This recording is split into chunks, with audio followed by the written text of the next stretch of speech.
Lebaran sebentar lagi, tapi berapa banyak dari kita yang ternyata belum siap buat memaafkan ketika Lebaran datang?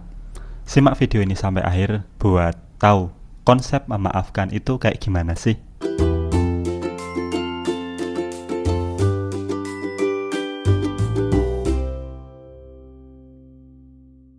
Selamat datang di Bersih-Bersih Mental spesial Ramadan. Kenalin, aku Denny, founder dari Psikologi Untuk Kamu.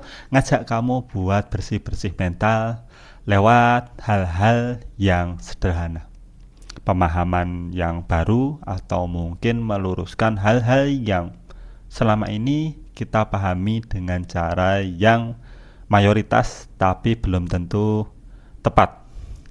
Oke, Lebaran sebentar lagi teman-teman. Tapi berapa banyak dari kita tuh yang kayak belum siap buat memaafkan ketika Lebaran datang? Entah itu karena satu dan lain hal, setiap orang punya preferensi sendiri-sendiri. Tapi aku mau membahas bahwa ketika kita mau memaafkan, itu akan sulit ketika luka batin itu terlalu dalam dan mungkin ada trauma di sana. Memaafkan akan lebih mudah ketika luka batinnya sudah pulih, luka batinnya sudah sembuh dan sudah tidak ada trauma lagi di sana. Itu akan lebih mudah karena memang secara emosional sudah netral, sehingga melepaskan itu akan lebih mudah. Tapi bagi yang belum siap, it's okay, nggak apa-apa, karena memaafkan itu memang nggak baik untuk dipaksakan. Kita perlu untuk berprogres menuju bisa memaafkan, menuju pulih, sehingga nanti endingnya bisa memaafkan. Tapi bisa juga sebenarnya kita memilih untuk mulai memaafkan ya. Karena memaafkan itu sebenarnya pilihan, tapi pilihan ini bukan hal yang mudah. Perlu proses sehingga kita nantinya itu bisa siap memaafkan dengan bener-bener lapang dada kayak gitu. So, aku akan bahas beberapa step untuk kita itu bisa lebih mudah untuk memaafkan.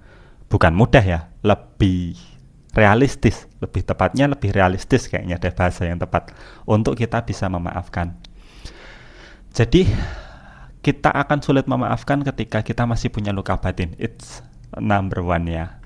Nomor satu, kita tuh sulit memaafkan kalau kita itu masih punya luka batin. So, kita perlu untuk menyembuhkan itu dulu. Masalahnya adalah seringkali luka batin itu diiringi dengan trauma.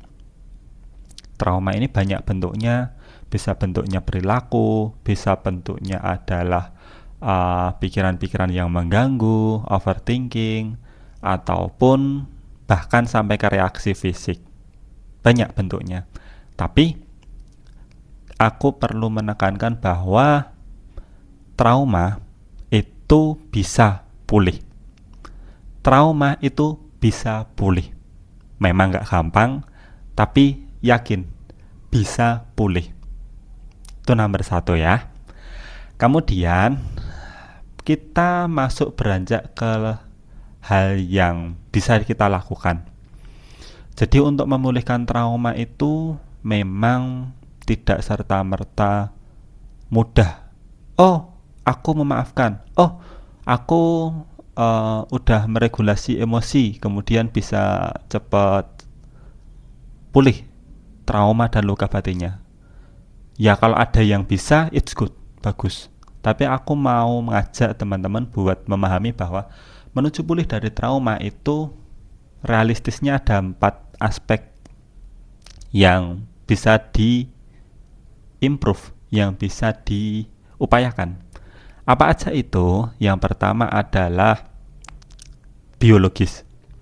Aspek biologis ini menentukan. Aspek biologis ini sangat erat kaitannya dengan trauma dan luka batin. Kenapa?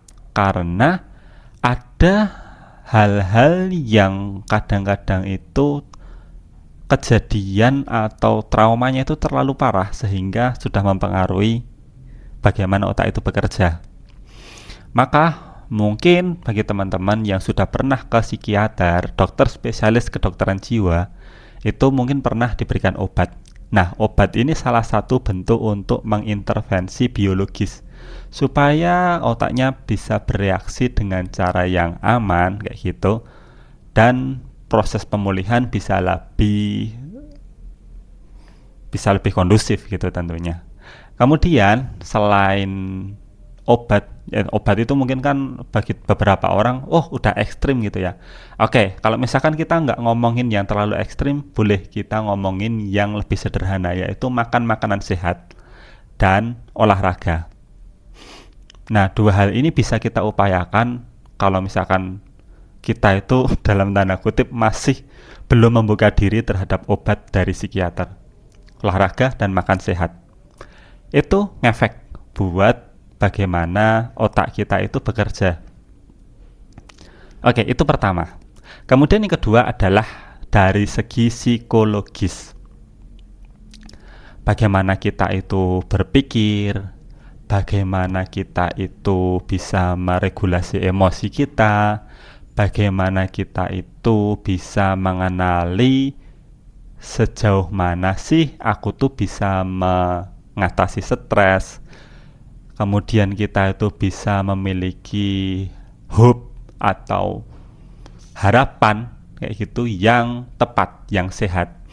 Bagaimana kita itu bisa berpikir positif, dan banyak hal lagi yang kita bahas dari segi psikologis.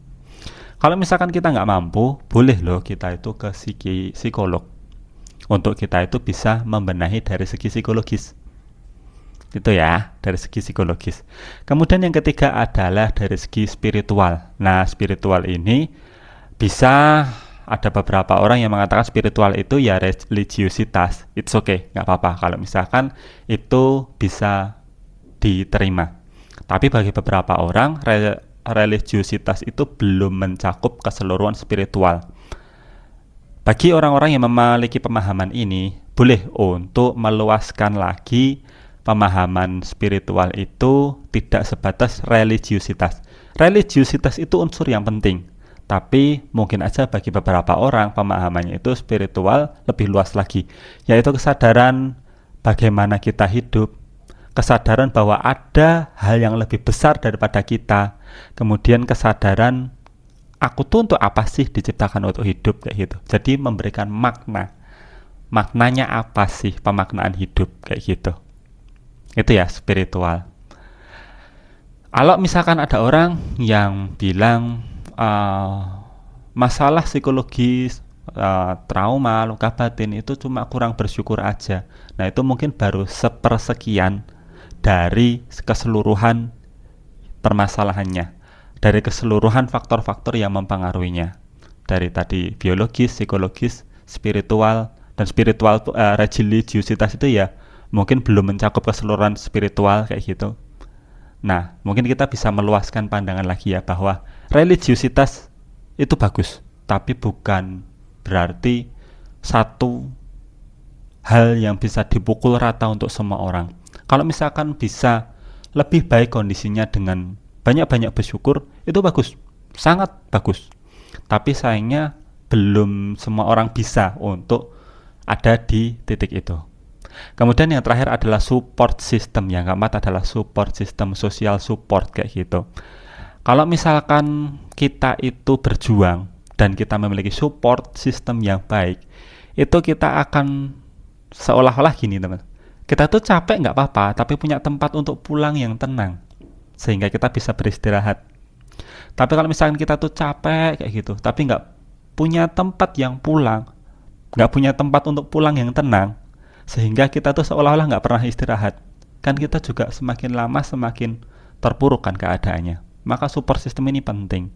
Kalau misalkan nggak dapat dari orang-orang sekitar, boleh untuk coba meluaskan jaringan, koneksi, komunitas. Dan mungkin kalau misalkan nggak dapat juga, boleh untuk ke profesional supaya dapat support system yang tepat. Itu ya, 4 yang bisa disentuh untuk kita itu bisa memulihkan diri dari trauma dan luka batin, sehingga nantinya ketika trauma dan luka batin ini udah mulai pulih kayak gitu, kita itu akan lebih siap untuk memaafkan. Karena apa? Karena memaafkan ini akan lebih mudah ketika sudah tidak ada atau sudah minim gitu ya, sudah minim beban-beban emosionalnya kayak gitu. So, memaafkan itu kayak gimana sih? Memaafkan itu bukan buat orang lain kok. Toh, kalau misalkan kita tuh nggak memaafkan, hidup dia juga akan baik-baik aja. Tapi hidup kita akan semakin sengsara karena kita tuh nggak memaafkan. Tapi sekali lagi, memaafkan nggak bisa dipaksakan. Step by step aja. Dan melangkah menuju memaafkan, itu udah progres yang bagus. Kalau misalkan belum siap saat ini, pastikan kamu sudah melangkah menuju proses memaafkan itu. Karena ya memaafkan itu untuk diri kita sendiri. Memaafkan itu melepaskan harapan kita untuk orang yang menyakiti kita itu berubah. Melepaskan harapan orang yang menyakiti kita itu meminta maaf kepada kita. Melepaskan harapan bahwa orang itu bisa memperbaiki keadaan. Ya, sudah dilepaskan aja. Kita tuh nggak perlu berharap sama orang yang salah, berharap sama orang yang sudah menyakiti kita. Kita cukup berharap sama diri kita sendiri untuk kita itu bisa pulih secara psikologis kayak gitu, secara mental, sehingga pada akhirnya kita tuh menjadi lebih berdaya lagi. Oke, gitu dulu untuk video kali ini. Semoga kamu bisa dapat insight tertentu. Mungkin aku agak kurang struktur dalam membawakan kali ini karena aku nggak menulisnya ya. Tapi semoga kamu bisa dapat insight. Oke, gitu dulu untuk video kali ini. Thanks, terima kasih. Sampai bertemu di video berikutnya.